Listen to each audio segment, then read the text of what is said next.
You know that standard career advice of work hard, be loyal, ask for that raise, and climb the ladder? When I started my career, I wanted to take that advice. But the truth is, most career advice completely ignores the very real, very inconvenient realities of being a woman in the workforce. If you're a woman, your career isn't just a timeline of promotions and title changes. It's shaped by maternity leave and childcare, emotional labor, unequal pay, and the unspoken expectation that you should also be managing a household while climbing the career ladder. This is why I created a free downloadable checklist of tactical moves women can make in their 20s and 30s to build real career leverage. You can grab that using the link in description. But today, I'm going to be calling BS on general career advice and talking about how women can actually be strategic to grow wealth, build equity, and have a shot at getting what we deserve. But first, let's bring this BS to light. Number one is the motherhood penalty. It's real. Women's earnings drop by about 30 to 40% after having a child. In fact, a Danish study showed that 10 years after childbirth, women earn 20% less than their male partners, entirely due to childbearing. Meanwhile, men's earnings barely budge and some even go up. Number two, childcare is expensive. In the United States, the average annual cost for infant care is over $15,000. And guess who usually scales back their career to handle it?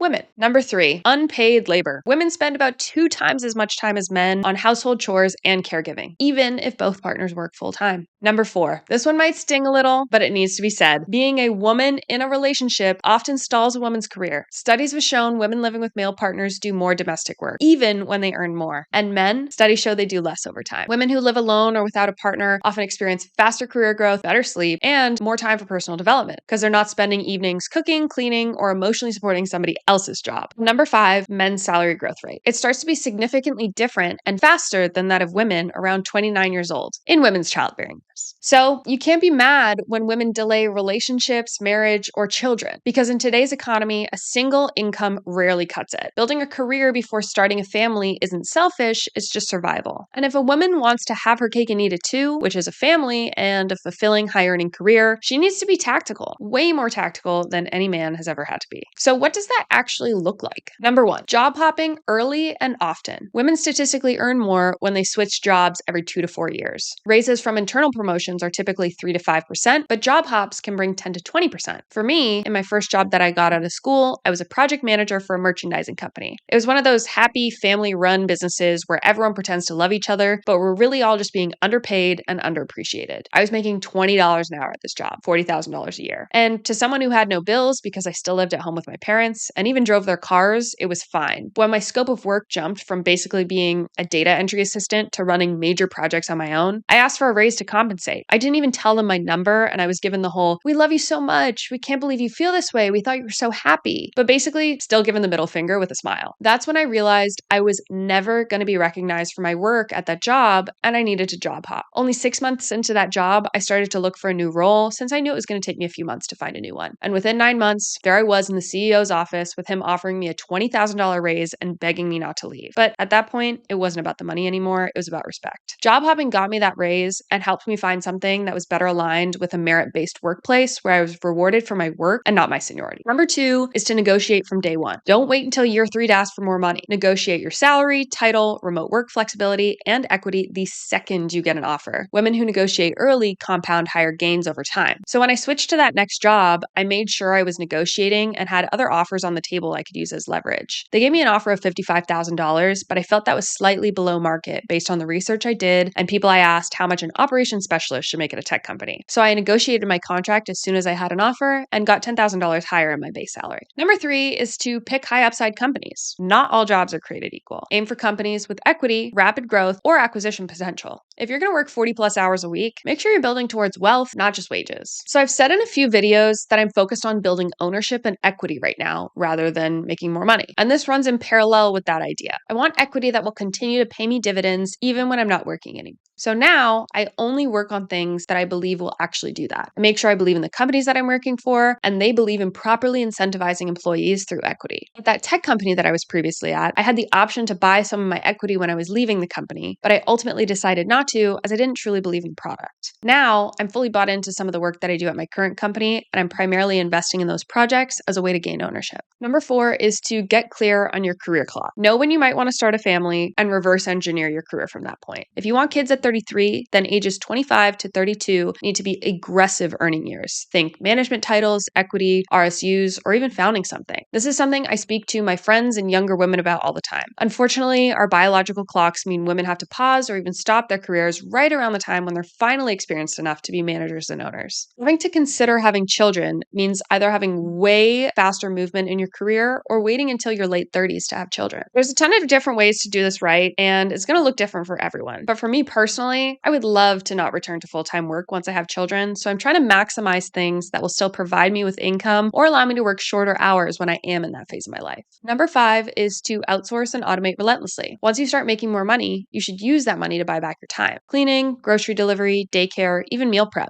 Time is your most precious asset. I personally don't do a great job at this, and it's something I've been considering more and more. I actually really enjoy some of the mundane things that I do, and I find them relaxing and restorative, like grocery shopping and cooking and cleaning. I feel like when I do those activities, it's the highest form of self-care, so I'm not really sure if I'm ever going to outsource them. I also financially don't feel like I'm in a position where I can justify that just yet, but one thing I do is order almost everything I need from Amazon, which cuts way back on the number of errands that I have to do. We live in a world that wasn't built for working women, so the advice can't be the same. You need to be tactical, assertive, and build wealth early. You need to make choices that give you optionality later. And if that means delaying marriage, skipping a relationship, or outsourcing every non-critical task in your life, so be it. If you found this helpful, you can download the free checklist that I made. It walks you through the most important career and financial moves to make by age bracket. The link's in the description. Because the old playbook doesn't work, women just need to build a new one, and this is it.